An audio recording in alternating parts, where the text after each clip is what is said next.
Students, आज के इस वीडियो में हम पढ़ेंगे 1857 ईस्वी की क्रांति के परिणाम। जैसा कि इससे पहले वाले वीडियो में हमने पढ़ा था कि 1857 ईस्वी की क्रांति की असफलता के जो कारण थे, वैसे हम देखें तो 1857 ईस्वी की क्रांति असफल रही, लेकिन इसके बाद भी अंग्रेजों की आंखें खुल गई इस क्रांति होने के बाद में। तो देखो, अंग्रेजों की जब आंखें खुल गई, जब उनको पता चला कि भारत में ऐसा कुछ हो सकता है, तो ये क्रांति तो समाप्त हो गई, असफल हो गई, लेकिन इसके जो परिणाम निकले वो कौन कौन से परिणाम है, तो उन्हीं परिणामों के ऊपर हम आज के इस वीडियो में चर्चा करेंगे। तो वो कौन कौन से परिणाम थे, तो देखो यहाँ पर सबसे पहले है कंपनी के शासन का अंत। भारत में अब तक जो ईस्ट इंडिया कंपनी है वो शासन चलाती थी, लेकिन जब 1857 की क्रांति हुई तो इसमें एक परिणाम ये निकला कि उस ईस्ट इंडिया कंपनी के शासन का अंत हो गया। कैसे हो गया, तो देखो ब्रिटिश सरकार, कौन सी सरकार, ब्रिटिश सरकार ने क्या किया कि जब 1857 ईस्वी की क्रांति हुई तो उन्होंने एक अधिनियम बनाया जिसका नाम था भारत शासन अधिनियम। कौन सा अधिनियम, भारत शासन अधिनियम बनाया। और इस अधिनियम में क्या कहा गया कि जो कंपनी है वो कंपनी अब भारत में शासन नहीं करेगी। अब शासन कौन करेगा, सीधा ब्रिटेन का जो शासक होगा वही शासन करेगा। और इस बात की जो घोषणा है सार्वजनिक रूप से वहां की महारानी ने कर दी। महारानी ने कब कर दी, 1 नवंबर 1858 ईस्वी को महारानी विक्टोरिया ने, किसने, महारानी विक्टोरिया ने यह घोषणा कर दी कि अब भारत में कंपनी शासन नहीं करेगी। अब शासन कौन करेगा, सीधे ब्रिटेन की सरकार का शासन होगा और ब्रिटेन द्वारा ही यहाँ के नियम कानून बनाए जाएंगे। तो ये 1 नवंबर 1858 की महारानी विक्टोरिया की घोषणा थी। एक प्रश्न यहाँ से ये भी याद रखना है अपने को कि 1857 ईस्वी की क्रांति के समय में ब्रिटेन की महारानी कौन थी, तो वो थी महारानी विक्टोरिया। तो एक परिणाम ये निकला कि कंपनी के शासन का अंत हो गया। अब देखो, जो दूसरा जो परिणाम था वो था सेना का पुनर्गठन किया गया। अब देखो कि एक तरह से ये जो 1857 की क्रांति है, ये इसकी शुरुआती सैनिकों ने की थी। किसने की थी, सैनिकों ने। तो जब अंग्रेजों ने देखा कि सैनिकों द्वारा इस क्रांति की शुरुआत की गई, पूरी क्रांति सैनिकों के द्वारा, कुछ लोगों ने, यहाँ के लोगों ने साथ दिया था, लेकिन ये एक सैनिक विद्रोह भी था एक तरह से। तो सेना का वापस से पुनर्गठन किया गया। अब देखो सेना का पुनर्गठन किस प्रकार से होता है।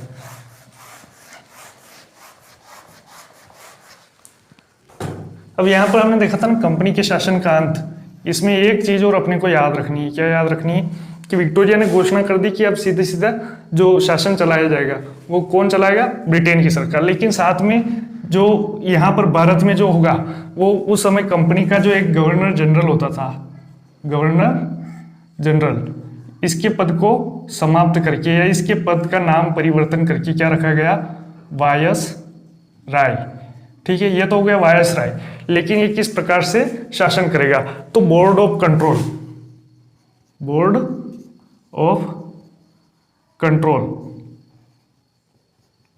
और बोर्ड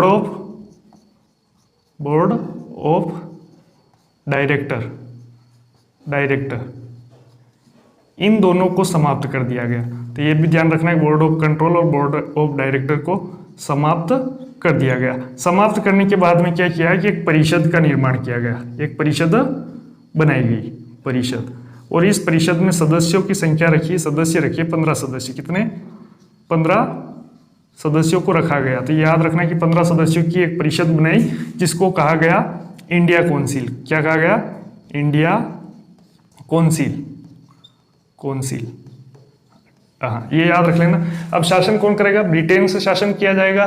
बोर्ड ऑफ कंट्रोल और बोर्ड ऑफ डायरेक्टर को समाप्त करके एक नई परिषद बनाई जिसमें 15 सदस्य होते थे, उसको कहा गया इंडिया काउंसिल। अब इस इंडिया काउंसिल का जो सभापति होगा, कौन होगा,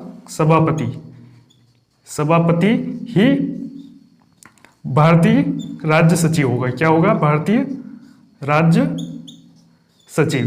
तो भारतीय राज्य सचिव कौन होगा, जो इंडिया काउंसिल जो है 15 सदस्यों की जो परिषद है उसका जो सभापति होगा उसको भारतीय राज्य सचिव बनाया गया। गवर्नर जनरल का जो पद है उसको बदलकर क्या कर दिया गया, वायसराय।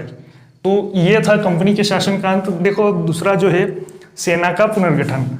अब सेना, जैसे हमने अभी देखा ही है कि जो सेना जो थी, सेना ने ही क्रांति की शुरुआत की थी, तो सेना में भी कुछ परिवर्तन किया गया।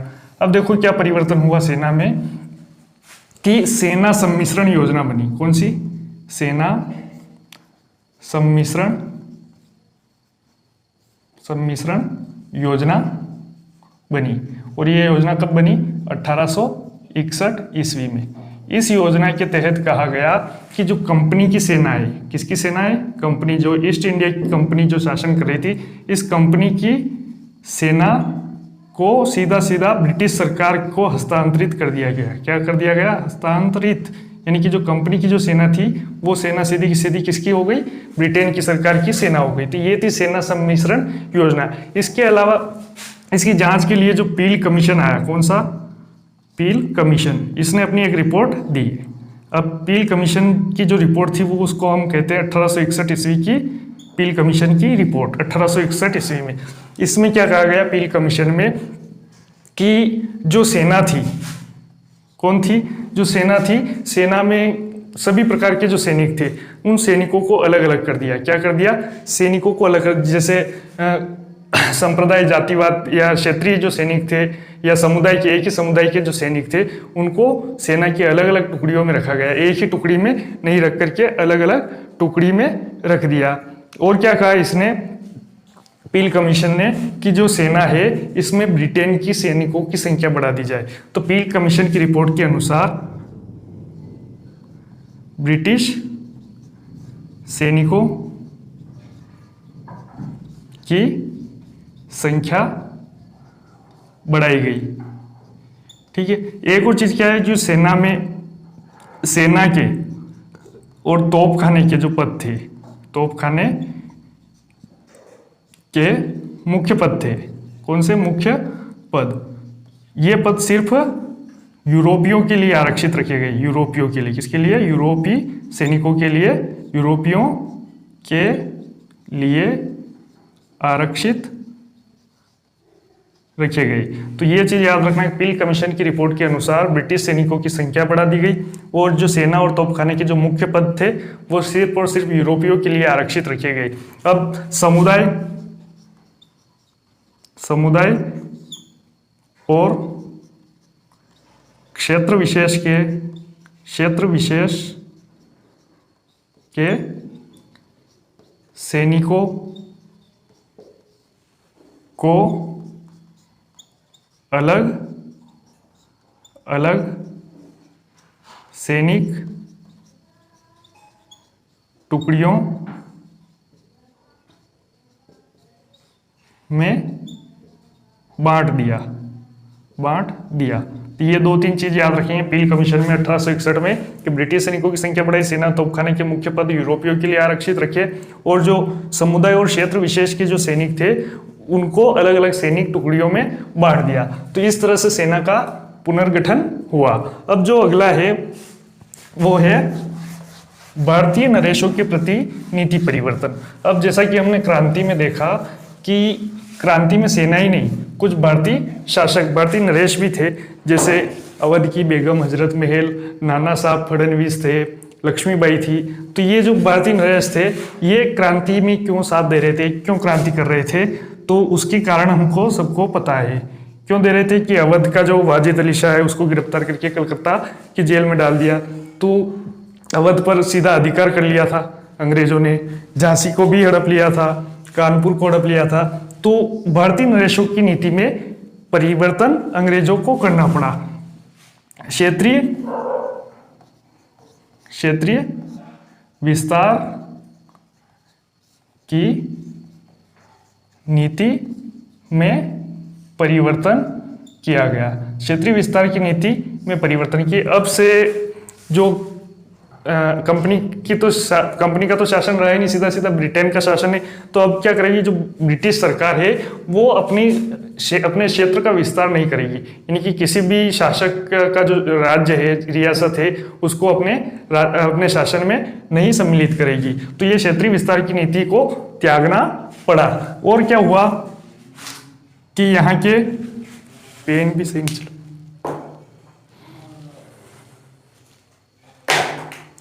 यहाँ के जो राजा थे, शासक थे। यहाँ के राजा और शासक, इनके अधिकार, गौरव और सम्मान का विश्वास दिलाया गया। क्या किया गया? विश्वास दिलाया गया कि यहाँ के राजा और शासक जो थे उनका गौरव, उनके अधिकार, उनका सम्मान किया जाएगा, ऐसा विश्वास दिलाया गया।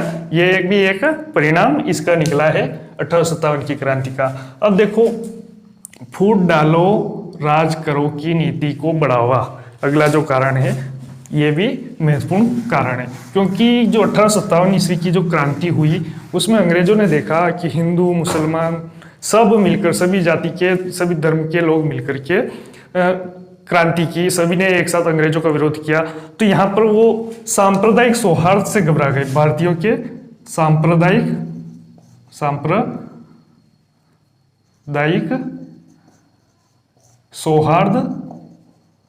सौहार्द से घबरा गए और इन्होंने क्या किया कि जातिवाद, क्षेत्रवाद, संप्रदायवाद की जो प्रवृत्ति है इसको बढ़ावा दिया। किसको? सांप्रदायिक सौहार्द से घबरा कर जातिवाद, क्षेत्रवाद और संप्रदायवाद को बढ़ावा दिया। संक्षेप में हम कहेंगे कि इनकी जो नीति थी वो फूट डालकर राज करने की नीति आ गई, क्योंकि उन्होंने देख लिया था कि यहाँ पर 1857 की क्रांति में सभी लोग एक साथ में मिलकर सांप्रदायिक सौहार्द से अंग्रेजों का विरोध कर रहे थे। तो उसके बाद में इन्होंने अपनी नीति में परिवर्तन किया और क्या किया? सांप्रदायिक सौहार्द से घबराकर जातिवाद, क्षेत्रवाद और संप्रदायवाद की प्रवृत्ति को बढ़ावा दिया। अगला जो है आर्थिक शोषण का आरंभ। अब यहाँ पर हम देखते हैं तो जो 1857 ईस्वी की क्रांति हुई उसमें जितना भी अंग्रेजों का खर्च हुआ, जितना भी पैसा, जितना भी धन व्यय हुआ, उसका सारा का सारा वित्तीय भार भारतीयों के ऊपर डाला गया। किसके ऊपर डाला गया? भारतीयों के ऊपर। अब इसके बाद में इनके शासन करने का तो कोई मतलब ही नहीं रहा कंपनी के, कि अब शासन तो सीधा ब्रिटेन की सरकार के हाथ में चला गया। अब सीधा का सीधा इन्होंने पूरा ध्यान लगाया धन पर। किस पर लगाया? धन कमाने पर। धन कमाने पर ध्यान केंद्रित किया कि अब अपने को शासन तो करना ही नहीं, अब सीधा सीधा धन कमाना है। और जो जितना भी व्यय हुआ था इस क्रांति को दबाने में अंग्रेजों का, वो उसका सारा वित्तीय भार भारतीयों के ऊपर डाला गया। इसके अलावा जो इन्होंने आय अर्जित की उसको कहा गया अर्जित धन। अर्जित धन कहते हैं हम, जो कमाई होती है, लाभ होता है, उसको कहा जाता है अर्जित धन। इस अर्जित धन यानी इस लाभ को सीधा का सीधा इन्होंने कहाँ पहुंचा दिया? इंग्लैंड ले गई। तो इस तरह से हम कह सकते हैं कि ये भारत का जो धन था वो इसी माध्यम से भारत से कहाँ चला गया? इंग्लैंड में चला गया। तो भारतीय धन का निष्कासन हुआ। जो अंतिम है इस क्रांति का जो एक और परिणाम निकला, राष्ट्रीय आंदोलन को प्रोत्साहन। अब देखो यहाँ पर इस क्रांति से प्रेरित होकर के पूरे भारतीय लोग जो है अब क्या करने लगे? जो राष्ट्रीय आंदोलन होने लगे तो इसी क्रांति से प्रेरित होकर होने लगी। राष्ट्रीय आंदोलन को जो प्रोत्साहन मिला इसी क्रांति से प्रेरित होकर के मिला। अब देखो इसमें कुछ प्रमुख नाम है, जैसे नाना साहब फडणवीस, आदिल शाह और हमारे लक्ष्मीबाई। तो ये एक तरह से प्रेरणा स्रोत बन गई, जो भारतीय लोग थे उनके लिए प्रेरणा स्रोत बन गए, प्रेरक का काम किया इन्होंने। ये इस क्रांति के अग्रदूत रहे और राष्ट्रीय आंदोलन होने लगे। तो इस तरह से हम देखें तो 1857 ईस्वी की क्रांति के ये जो अभूतपूर्व परिणाम हमारे सामने निकल कर आते हैं। अब इसमें हम और भी चीजें देखें तो क्रांति का स्वरूप कैसा था। तो क्रांति का स्वरूप अलग अलग इतिहासकारों ने, अलग अलग विद्वानों ने अपने अपने अलग अलग मत प्रकट किए हैं, अलग अलग मत दिए हैं। तो हम कह सकते हैं कि विद्वान एक मत नहीं है। अब विद्वानों ने देखो, कुछ ने बताया कि एक सैनिक विद्रोह था। क्या था? 1857 की क्रांति सैनिक विद्रोह बता दिया। किन्हीं इतिहासकारों ने इसको जन क्रांति बता दिया, जन क्रांति। किन्हीं इतिहासकारों ने इसको मुसलमानों का विद्रोह, मुसलमानों का षड्यंत्र बताया, मुसलमानों का षड्यंत्र बताया।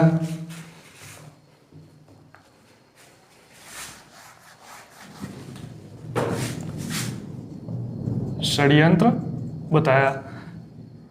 बहुत सारे इतिहासकारों ने इसको किसान विद्रोह बताया, क्योंकि किसानों ने भी इस क्रांति में अपना साथ दिया था।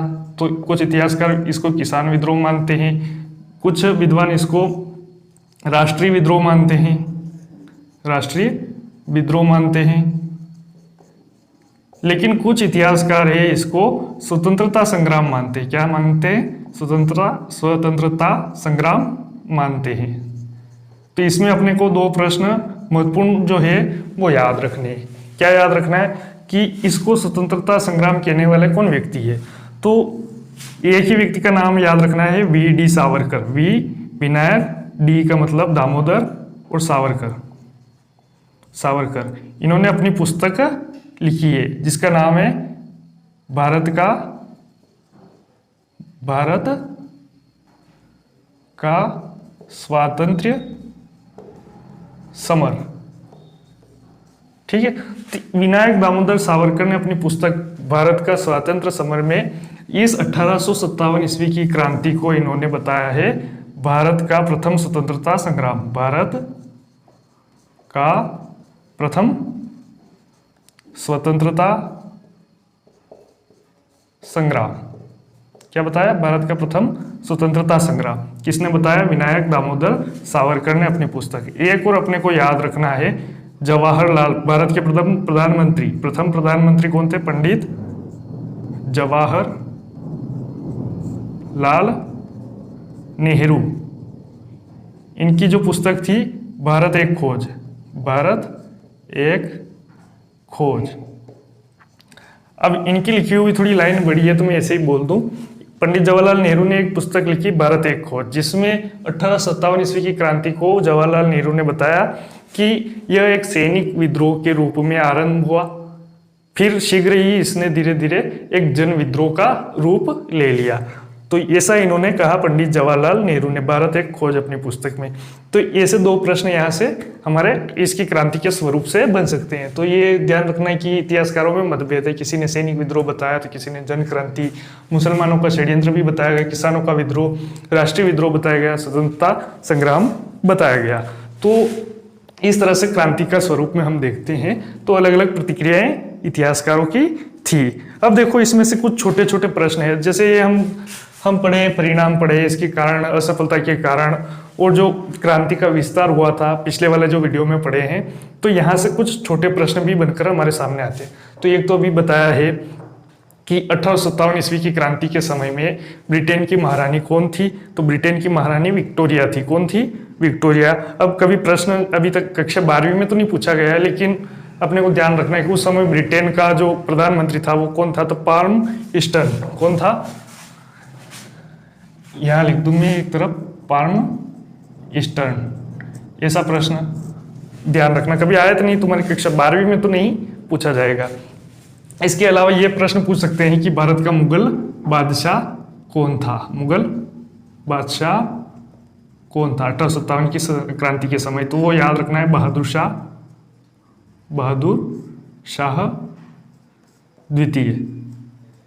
कभी एक प्रश्न बन जाए कि 1857 ईस्वी की क्रांति के समय में भारत का जो गवर्नर जनरल है, कौन? गवर्नर जनरल कौन था? तो इसका भी नाम याद रखना है, कैनिंग था। कौन था? कैनिंग। तो ऐसे कुछ छोटे छोटे प्रश्न ये अलग से कभी बन जाए परीक्षा में, तो ये भी याद रख लेना है। तो इस तरह से हमारा आज 1857 ईस्वी की क्रांति समाप्त हो गई। अच्छा लगा हो तो लाइक कर देना, सब्सक्राइब करना चैनल को। धन्यवाद। फिर अगले वीडियो में मिलते हैं।